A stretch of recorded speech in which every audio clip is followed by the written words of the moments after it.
మీ మోకాల నొప్పులకు ఎటువంటి సర్జరీ లేకుండా ఎపియాన్ పెయిన్ క్లినిక్ అందిస్తున్న అత్యాధునిక చికిత్స. Welcome to Suman TV. ప్రస్తుతం మనతో పాటు ఉన్నారు సీనియర్ న్యూట్రిషనిస్ట్ అంజలి దేవి గారు. వారితో మాట్లాడదాం. ఈ రోజు మనం డిస్కస్ చేద్దాము డైజెషన్, జీర్ణక్రియ. దీనికి సంబంధించి మనం రకరకాల సమస్యలను అయితే ఫేస్ చేస్తూ వస్తున్నాము. అసలు జీర్ణక్రియ పర్ఫెక్ట్ గా ఉండాలి, డైజెషన్ బాగుండాలంటే ఏం చెయ్యాలి, ఏ ఏజ్ గ్రూప్ వరకు ఎలా మెయింటైన్ చేస్తే కనుక పర్ఫెక్ట్ డైజెషన్ సిస్టమ్ బాగుంటుంది, ఈ వివరణ అంతా కూడా తెలియజేయడానికి మేడం సిద్ధంగా ఉన్నారు. మాట్లాడేద్దాం. మేడం నమస్తే. డైజెషన్ ప్రాబ్లమ్స్ కూడా పెరిగిపోయాయి మేడం. అసలు ఏంటి సమస్య, ఎక్కడ మొదలైంది అంటారు? అంటే టైంకి తినకపోవడం వలన స్ట్రెస్సా, లేకపోతే మా ఆహారపు అలవాట్లలో జీర్ణక్రియను మెరుగుపరచుకోవడానికి ఏమైనా చిట్కాలు యాడ్ చేసుకోవాలి అంటారా? అసలు ఏం చెయ్యాలి డైజెషన్ సిస్టమ్ అంతా కూడా అందరికీ బాగుండాలి అంటే? మెయిన్ డైజెస్టివ్ సిస్టమ్ అంటే జీర్ణక్రియని మనం ఒక రకమైన అలవాటు చేయాలమ్మా. ఫస్ట్ నుంచి ఫుడ్ ఏ టైంకి ఎప్పుడు తినాలి ఎలా. కానీ ఇప్పుడు మిడిల్లోనేమో మళ్ళీ స్కిప్ చేసేసి మళ్ళీ తిని, మళ్ళీ ఒక పూట ఎక్కువ తిన్నాం, ఒక పూట తక్కువ తిని, లేకపోతే లేట్ నైట్ డిన్నర్స్ తిని, ఇలాంటి ఫస్ట్ టైమింగ్స్, ముఖ్యంగా టైమింగ్స్ జాగ్రత్తగా మెయింటైన్ చేసి కరెక్ట్గా ఫుడ్ తిని ఆ సమతులిక ఆహారం తీస్తే డైజెస్టివ్ ప్రాబ్లమ్స్ ఉండవు. లేకపోతే కాన్స్టిపేషన్ అంటే మలబద్ధకం రావడం కానీ, తిన్నది అరగకుండా డయేరియా లాగా కానీ, మోషన్స్ కానీ రావడం, ఇలాంటి రెండు ప్రాబ్లమ్స్. మనం తినే ఆహారంలో పీచు ఎంత ఉంది, తర్వాత టైమింగ్స్ ఎలా ఉన్నాయి, ఈ రెండిట్ల మీద ఆధారపడి ఉంటుందమ్మా. టైమింగ్స్ అండ్ ఫైబర్ కంటెంట్ ఉండాలి. ఫైబర్ ఉండాలి. ఇప్పుడు ఆ కాన్స్టిపేషన్ ఎందుకంటే ఫైబర్ తక్కువ ఉన్నా, మనం ఎక్కువ వాటర్ లేకుండా ఉంటాం, నీళ్ళు ఏదైనా సరే ద్రవ పదార్థం మనకు ఎక్కువ ఉండాలి. ఆ తిన్న ఫుడ్ని బాడీలో డిఫరెంట్ పార్ట్స్కి పంపించాలి. అది ఎక్కువ నీళ్ళు ఉంటేనే అది పంపించగలుగుద్ది. అది గట్టి ముద్దలాగా అయిపోయింది అనుకో, అయిపోతే చాలా కష్టం. అది ట్రావెల్ కాలేదు కాబట్టి మనకి కాన్స్టిపేషన్ వస్తుంది. ఇంకోటి ఏమో బాడీ కూడా అబ్జార్బ్ చేసుకోదు, అందులోంచి పోషక విలువలు అబ్జార్బ్ చేసుకోదు. సో ఇవన్నిటికీ ఫస్ట్ వాటర్ ఉండాలి. అది కరెక్ట్గా ఫ్లూయిడ్స్, వాటర్ అంటే నీరు ఒకటే కాదు, ఫ్లూయిడ్స్, చారు కానీ, సాంబార్ కానీ, కాఫీలు కానీ, ఫ్రూట్ జ్యూస్లు కానీ, ఏదైనా టైప్ ఆఫ్ ద్రవ పదార్థాలు ఉండాలి. దాంతో పాటు ఒక సమతులిక ఆహారం తీసుకోవాలి. అది ఎలా అంటే సమతులిక ఆహారం అంటే ఏజ్ వైజ్ ఉంటుంది. నేను చెప్పినట్లు మన ఏంటి చిన్నపిల్లలకి ఒక ఆహారం, పెద్దవాళ్ళకి ఒకటి అలా ఉంటుంది.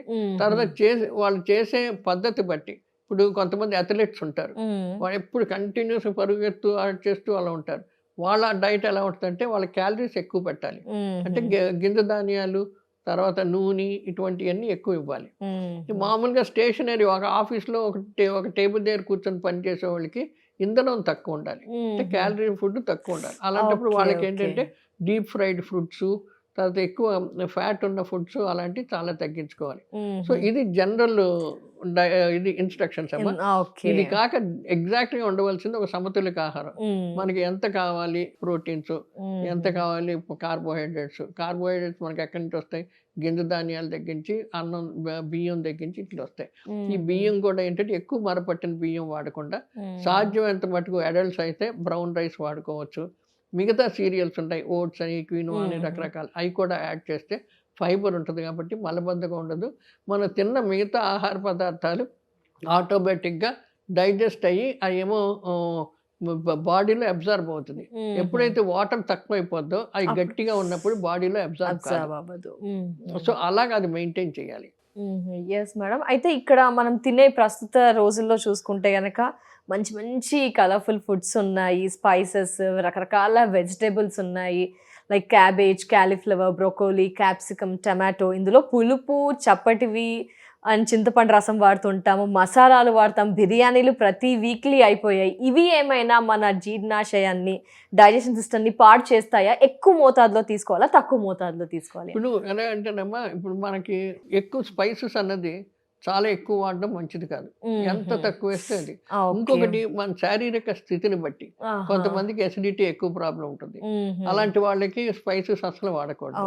అదే రకంగా పులుపు వాడకూడదు, చింతపండు వాడకూడదు, టమాటాలు పరవచ్చు కానీ చింతపండు వాడకూడదు. దానివల్ల వాళ్ళకి అసిడిటీ పెరిగిపోతూ ఉంటుంది. సో అలా కాకుండా నార్మల్ హెల్తీ అడల్ట్స్ కి ఎలా ఉండాలంటే ఈ సమతులిక ఆహారం తీసుకుంటూ దాంట్లో పీస్ ఎక్కువ ఉండాలి, అంటే తక్కువ మరపట్టిన బియ్యం. ఇప్పుడు గోధుమ పిండి ఉంది, గోధుమ పిండిలోనే మనం పొట్టు తీసేయకుండా అలా చపాతీలు అవి చేసుకోవాలి. డీప్ ఫ్రైడ్ ఫ్రూట్స్, చిప్స్ లాగా, వాటిలాగా, పూరీలాగా వడలు అవి ఇవన్నీ కూడా తగ్గించి అవి బాగా తగ్గించేయాలమ్మ. అది మ్మ్. ఎప్పుడు once in away it's an అదే ఐటమ్, అదే అది ఎప్పుడన్నా తినచ్చు కానీ బట్ రొటీన్ బ్రేక్ఫాస్ట్లో వాటిలో పెట్టడం మంచిది కాదు. ఎస్ ఎందుకంటే అందులో చాలా మటుకు వైటమిన్స్ అయ్యిను ఆ వేడికి నశించిపోతాయి. సో మనం ఉన్నాయి కదా అని మనం క్యాలిక్యులేట్ చేసేటప్పుడు ఉన్నాయి కదా అనుకుంటాం, కానీ తినేటప్పటికి అవన్నీ డిస్ట్రాయ్ అయిపోయి బాడీకి అబ్జర్వ్ కావు. ఎస్ అది ఒకటి జాగ్రత్త పడాలి. Yes madam. ఇక్కడ హర్బ్స్ విషయానికి వద్దాం మేడం. కొన్ని చూసుకుంటే కనుక ఇంట్లోనే హోమ్ చిట్కాలు అవన్నీ చూసుకుంటే కనుక జింజర్, అలాగే దాల్చిన చెక్క, జీరా, వాము, ధనియాలు ఇలాంటి పాత్ర ఎంతవరకు ఈ గట్ హెల్త్ కానీ లేకపోతే డైజెషన్ కి ఉపయోగపడతాయి, ఉపయోగించవచ్చు, ఎవరు ఉపయోగించవచ్చు? అంటే ఇప్పుడు నార్మల్గా వాడచ్చమ్మా. కొన్ని ఏదో ఒక ప్రపోర్షన్లోనూ వీళ్ళు చేస్తారు, అంత పొడిలాగా చేసి పౌడర్ చేసి దాంట్లో కలపడం అన్నీ పర్వాలేదు. కానీ కొన్ని రకాల స్థితిలో బాడీ స్థితిని బట్టి అంటే అసిడిటీ ఉన్న వాళ్ళకి, అల్సర్లు ఉన్న వాళ్ళకి, బీపీ ఎక్కువ ఉన్న వాళ్ళకి ఇలాంటివి కొన్ని వాడకూడదు. ముఖ్యంగా ఈ చెక్క, లవంగాలు, చింతపండు ఇవన్నీ పూర్తిగా తగ్గించాలి. ఈ ఎసిడిటీ ఉన్నప్పుడు హైపర్ ఎసిడిటీ ఉన్నవాళ్ళు వాళ్ళకి చాలా ఎక్కువ అయిపోద్ది. దాని తర్వాత ఎసిడిటీ ఎక్కువ అయిపోయిన కొద్దికి తర్వాత అల్సర్స్ కింద మారిపోతాయి. సో ఆ లెవెల్ వరకు అల్సర్స్ వరకు రానివ్వకుండా జాగ్రత్త ఇవన్నీ తగ్గించి నార్మల్గా ఒక బ్లాండ్ డైట్ లా తింటూ ఉంటే అది బాగుంది. అది అలవాటు అయిపోతే మంచికి ఇంకేం కాదు. ఇప్పుడు మన సాంబార్లోనేమో ఎక్కువ పులిపేసి లేకపోతే తక్కువ పులుపు వేసుకొని దాంతోపాటు బ్యాలెన్స్ చేసుకొని అలా తింటూ ఉంటే పర్వాలేదు. అవి మటుకు జాగ్రత్తగా మానుకోవడం మంచిది. ఇంకా ఏమైనా టిప్స్ లైక్ ఇంట్లో ఫాలో అవ్వచ్చు అంటారా మేడం? లైక్ ఇక్కడ రెగ్యులర్ గా జీరా వాటర్ డైజెషన్ కి బాగుంటుందని తీసుకుంటూ ఉంటాం. ఇప్పుడు మీరు చెప్పినప్పుడు కొంచెం అవాయిడ్ చేయొచ్చు, కానీ రిలాక్సేషన్ ఇమీడియట్ గా ఉంటుంది అని చెప్పి ఫాలో అవుతుంటాం. అది ఎంతవరకు కరెక్ట్? ఇప్పుడు జీరా వాటర్ అలాంటివి పర్వాలేదమ్మా. నేను చెప్పేది మెయిన్ స్పైసెస్, చెక్క, లవంగాలు, ఆ స్పైసెస్ లోనే ప్రాబ్లం వస్తుంది. మిగతావన్నీ పర్వాలేదు. అది ఎలా చేసి ఇప్పుడు మిరియాలు ఉన్నాయి, మిరియాలు కొంచెం పొడం కింద వేసుకోవచ్చు. అదేం చేసి ఆమ్లెట్ మీద అట్ల మీద లేకపోతే మిరియాలు చారు అని మిరియాలు వేసి చేస్తారు, తర్వాత చారు పొడి అని చేస్తారు. అలాంటివన్నీ ఏం కాదు. కానీ చింతపండు కూడా జాగ్రత్త రెగ్యులేట్ చేసుకోవాలి. నార్మల్ హెల్త్ బాగా ఉన్న వాళ్ళకి చింతపండు తోటి ప్రాబ్లం లేదు. మళ్ళీ ఇలాగ ఏమైనా ఎసిడిటీ అలాంటి వాళ్ళు ఉన్న వాళ్ళకి చింతపండు బాగా తగ్గింది. లెమన్ మేడం, లెమన్ కూడా అది పడుతుందా పడదా చూసుకొని జాగ్రత్త. లెమన్ కొంతమందికి అలర్జీస్ ఉంటాయి. ఆస్తమా ఉన్న వాళ్ళకి, ఆయాసం ఉన్న వాళ్ళకి లెమన్ పడదు. అందుకని అది కొంచెం చూసుకొని ఇవన్నీ కొంచెం చూడాలి. నార్మల్ మనం అనుకునేది ఏంటంటే నార్మల్గా ఉన్న వాళ్ళకి ఇవన్నీ వాడచ్చు. ప్రతి తరం మన డైట్ ఉన్నప్పుడు ఇవన్నీ ప్లాన్ చేసుకొని అవి ఉన్నాయో లేవో దాన్ని బట్టి మనం ఆ చిన్న చిన్న మార్పులు చేయవలసి వస్తుంది. ఎస్, ఏదేని సమస్యకు కూడా diet and proper timings, water intake అనేది మూడు కూడా ప్రజెంట్ ప్రయారిటీ, ఫస్ట్ ప్రయారిటీ అందరికీ కూడా కదా మేడం, ఈ డైజెషన్ సిస్టంలో కూడా. అంతే అంతే. Yes, definitely. Thank you so much madam. నమస్తే. నమస్తే అమ్మా.